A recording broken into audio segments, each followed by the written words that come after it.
এই 1 লাখ টাকা আপনি নিয়ে আমার স্বামীর সাথে প্রেম করে দেখাবেন যে ও আসলে আপনার সাথে প্রেম করে কিনা। স্যার, আমার মতো তুমি আপনাকে এই একটা প্রস্তাব দিল, আপনি এটা ক্যান্সেল করে দিলেন, রাজি হচ্ছেন না। অধিকাংশ ছেলেরা তো রাজি হয়ে যেত, আপনি কেন রাজি হচ্ছেন না? ম্যাডাম, আপনি কি আমাকে ডেকে পাঠিয়েছেন? আমি তো আপনাকে চিনি না। আমার এক বন্ধু আপনার ঠিকানাটা দিল। আসলে আপনাকে ডাকার কারণ হচ্ছে আমি বেশ কিছুদিন ধরে লক্ষ্য করছি আমার স্বামী চেঞ্জ হয়ে গেছে। আমার মনে হয় ও কোনো পরকে আসক্ত হয়ে গেছে। এজন্য আমি আপনাকে ডেকে পাঠিয়েছি যে আপনি আমার স্বামীর সাথে প্রেম করবেন। আর এই যে 1 লাখ টাকা, এই 1 লাখ টাকা আপনি নিয়ে আমার স্বামীর সাথে প্রেম করে দেখাবেন যে ও আসলে আপনার সাথে প্রেম করে কিনা। আমার স্বামীর ব্যবহার আমি বুঝতে পেরেছি আমার স্বামী পরকে আসক্ত হয়ে গেছে। এজন্য আমি পরীক্ষা করার জন্য আপনাকে ডেকে পাঠিয়েছি। প্লিজ আপু, আপনি একটু জানাবেন আমার স্বামী আসলে আপনার সাথে পরকীয়া করে কিনা। এটা আমার জানাটা খুব দরকার। প্লিজ আপু, এইটুকু হেল্প আমাকে করেন।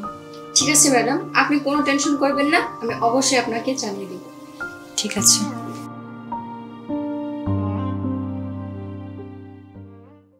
স্যার, এই যে আমার ফাইল, আপনাদের কোম্পানিতে আমি ইন্টারভিউ দেওয়ার জন্য আসছি। কি ব্যাপার, আমাদের অফিসে তো কোনো ইন্টারভিউ হওয়ার কথা না, আপনি কি করে এখানে ইন্টারভিউ দিতে আসলেন? স্যার, আসলে আমি বাধ্য হয়ে এখানে এসেছি। আমি আগে যে কোম্পানিতে জব করতাম, ওই কোম্পানি থেকে কোনো কারণ ছাড়াই আমাকে বের করে দিয়েছে। আশ্চর্য ব্যাপার, আমাদের এখানে ভ্যাকেন্সি খালি নেই, আপনাকে কি করে চাকরি দেব? আর আপনাকে চিনি না জানি না, আপনি বললেই হলো আপনাকে চাকরি দিয়ে দেব? স্যার, প্লিজ স্যার, আমাকে এই চাকরিটা দেন। এই চাকরিটা যদি না হয় আমার ফ্যামিলি যে না খেয়ে মরবে। সরি, আমি আপনাকে চাকরিটা দিতে পারছি না, আপনি জানেন কেন? প্লিজ আমাকে ফিরিয়ে দিবেন না। আপনি যে কোনো কাজ করতে বলবেন আমি করে দিব। আপনি দারোয়ানের কাজ করে দিতে বললে তাই করে দিব, আর বাসা বাড়ির যদি কাজ প্রয়োজন হয় আমি করে দিব। তারপর আমাকে ফিরিয়ে দিয়েন না স্যার, আমাকে চাকরিটা দেন। আচ্ছা ঠিক আছে, আপনি যখন এত করে বলতেছেন আপনার ব্যাপারটা আমরা দেখব, তবে আমাদের ভ্যাকেন্সি খালি হোক তারপরে। এর আগে আপনার জন্য কিছু করতে পারছি না, আপাতত আপনি এখান থেকে যান। প্লিজ স্যার, এই চাকরির জন্য যদি আপনার সাথে আবার রাতও কাটাতে হয় আমি তাও রাজি আছি। আপনার সাহস হয় কি করে আপনি আমাকে উল্টাপাল্টা প্রস্তাব দিচ্ছেন? আপনি জানেন আমার ঘরে বউ আছে? দাঁড়ান, আপনাকে শায়েস্তা করছি আমি, এক্ষুনি দারোয়ানকে খবর দিচ্ছি, আপনাকে যেন ঘাট ধাক্কা দিয়ে বের করে দেখেন। স্যার, আমার মতো আপনাকে এই একটা প্রস্তাব দিল, আপনি এটা ক্যান্সেল করে দিলেন, রাজি হচ্ছেন না।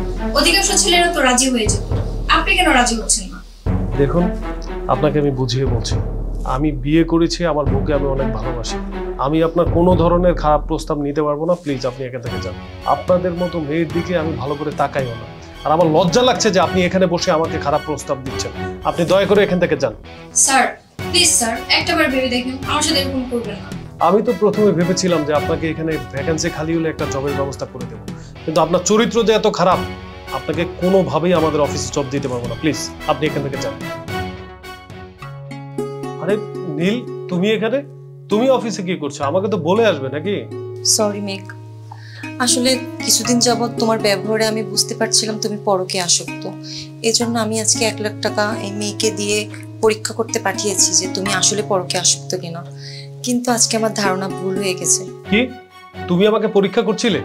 বাহ, খুব ভালো কথা। আমি বুঝতে পারছি না, সারাদিন বাসায় বসে থাকো তো, তাই মাথার মধ্যে উল্টাপাল্টা জিনিসপত্র ঘোরাফেরা করে। আর তুমি জানো তুমি 1 লাখ টাকা যে ওকে দিয়েছো, 1 লাখ টাকা ইনকাম করতে কত কষ্ট। আমি অফিসে বসে মাথার ঘাম পায়ে ফেলে এখানে কাজ করি, আর তুমি টাকা বিলিয়ে বেড়াচ্ছ। আর তুমি তো আমাকে বিশ্বাসই করো না, তাহলে সংসার কেন করছো? সরি, আমার ভুল হয়ে গেছে, আমি এমন কাজ আর কখনো করবো না। আসলে কিছুদিন যাবত তুমি আমাকে অনেক বেশি ইগনোর করছিলে, তাছাড়া রাতে মতো খেয়ে আসছিলে। আর সেই দিন তোমার ফোনে একটা মেয়ের মেসেজও আসছে, আর তখন আমার ধারণাটা আরো পাল্টে গেল যে মনে হয় সত্যিই তুমি কোনো মেয়ের সাথে পরকীয়া করছো। আচ্ছা, ওই মেসেজটা তো ভুল করে একজন আমার কাছে পাঠিয়ে দিয়েছে। তুমি আমাকে জিজ্ঞেস করতে পারতে মেসেজের কথা, সেটা না করে তুমি আমাকে ভুল বুঝতেছো। আমি আসলে বিলিভ করতে পারতেছি না। শোনো, একটা সংসার টিকে বিশ্বাসের উপরে, তুমি তো বিশ্বাসই করছো না, তাহলে সংসার কিভাবে হবে? সরি, আমি এমন কাজ আর কখনো করবো না।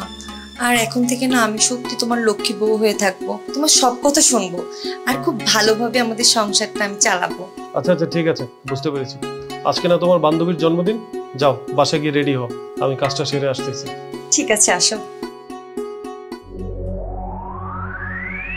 ও বেবি, তুমি যে অ্যাক্টিং জানো না, অনেক সুন্দর অ্যাক্টিং করছো তুমি। আমাকে তো 2 লাখ টাকা দেওয়ার কথা, দাও। হ্যাঁ, তুমি ঠিকই বলেছো, আমার বউটা অনেক বোকা, আর ওকে আমি বোকা বানিয়ে আমি আরো অনেক গার্লফ্রেন্ড পাচ্ছি। কেন তোমার টাকা?